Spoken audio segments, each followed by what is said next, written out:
সাদপন্থীদের কোনো ইজতেমা বা কার্যক্রম টঙ্গীর ময়দানে না করার বিষয়ে সরকারের পূর্ব ঘোষিত সিদ্ধান্ত বহাল রাখার দাবি জানিয়েছেন জুবায়েরপন্থীরা।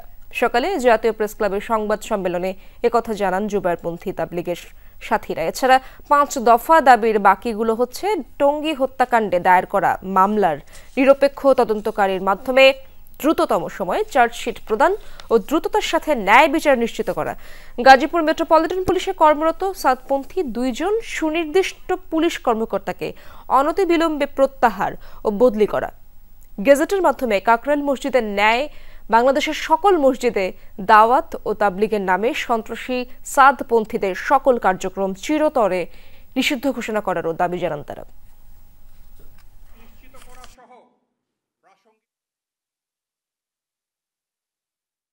গেজেটের মাধ্যমে কাকরাইল মসজিদের ন্যায় বাংলাদেশের সকল মসজিদে দাওয়াত ও তাবলীগের নামে সন্ত্রাসী সাদপন্থীদের সকল কার্যক্রম চিরতরে নিষিদ্ধ ঘোষণা করতে হবে।